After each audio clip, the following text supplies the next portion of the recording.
semi-final. They've obviously got a tough game tonight, which I'm sure will be a good one to watch. But yeah, fantastic players. As you know, we're in the final four of this European Championship now. Every team is going to have a really good squad. And yeah, Spain are no different to France, us, or Holland when we play tomorrow.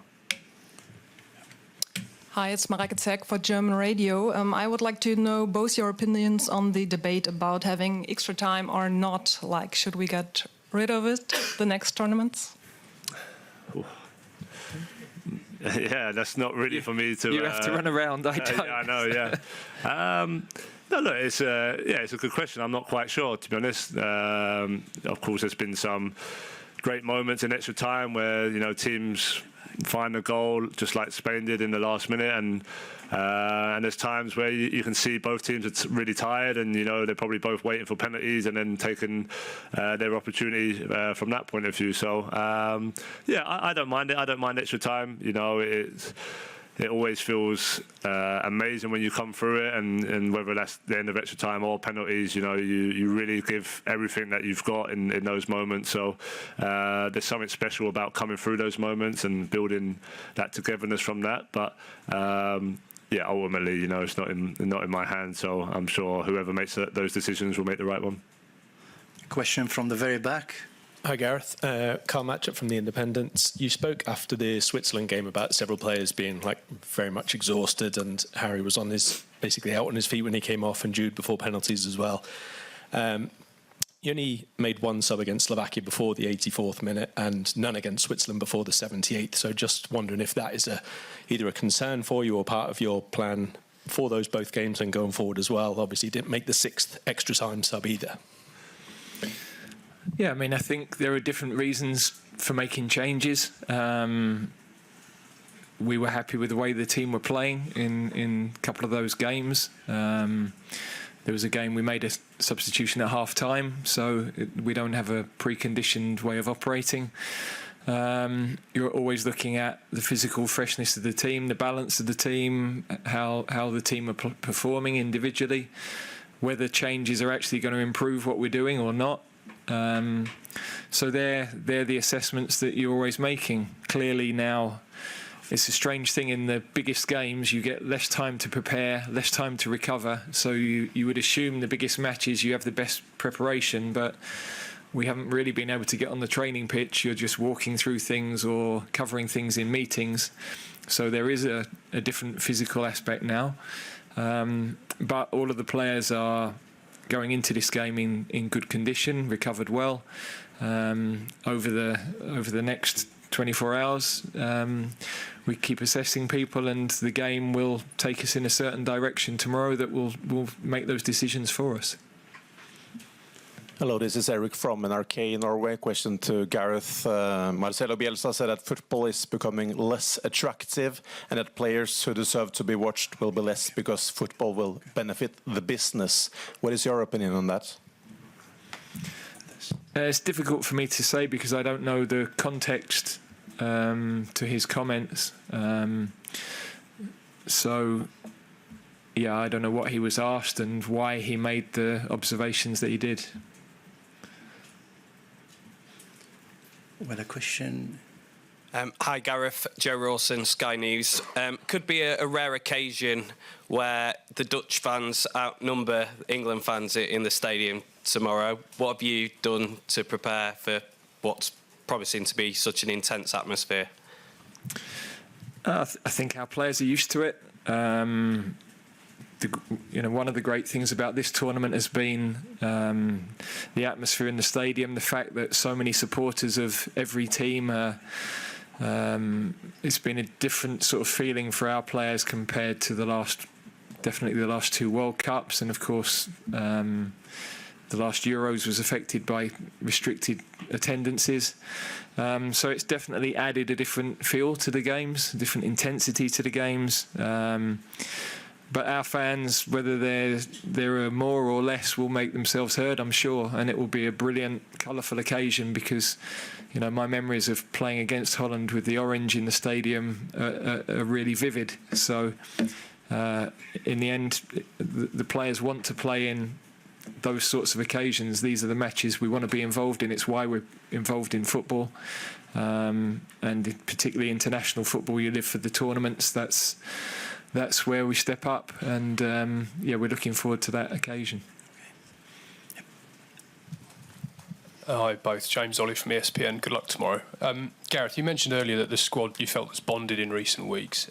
Do you feel now they're in the right mindset to peak at the end of this tournament, and how do you help them do that? Yeah, there's been a definite shift. I was really interested.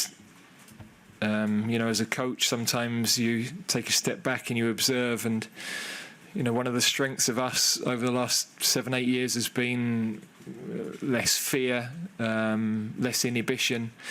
But I think at the beginning of the tournament, the expectation weighed quite heavily, and of course the external noise was louder than it's ever been.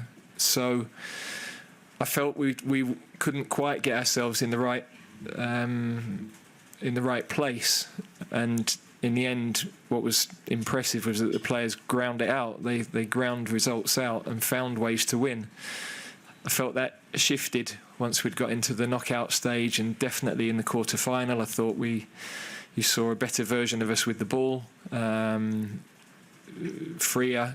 I'm not sure any of the messaging changed, but I just felt the group changed, and you're now into that moment in the tournament where it's what's possible, what's achievable, rather than what might go wrong, and that's different for a player, for an athlete. So this is now the chance to make history, which we've enjoyed doing that.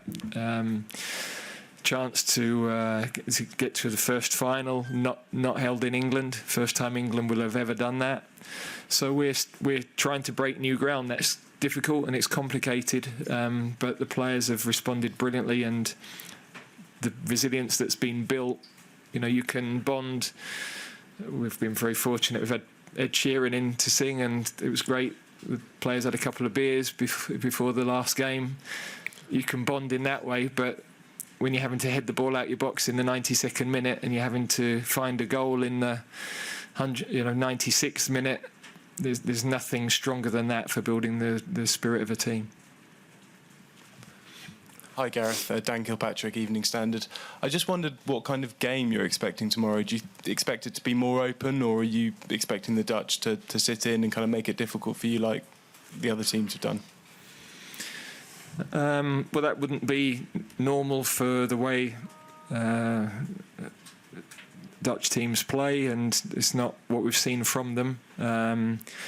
Equally, Ronald's an experienced coach. He could approach the game in a very different way to the games that they've played already. So we're prepared for anything. I think it will be an exciting game. You've got a lot of very good players on the pitch, a lot of good forward players, both teams. So we've got to be another step from what we showed in the last game. It's another step up in terms of the quality of some of the opponents, and we have to be ready for that. Mr. Southgate, Pascal from Dutch television. Maybe you heard already the story about the Dutch team is a little bit delayed.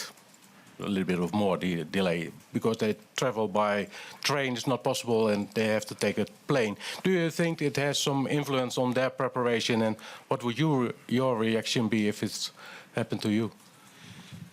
No, we would be calm, control what we can affect. We don't play until 9 o'clock tomorrow, so there's plenty of time. I'm sure they'll still get dinner when they arrive. So, I don't see that having any impact on the game, really. Thank you. Hi, Mitch Phillips from Reuters. Question for Harry.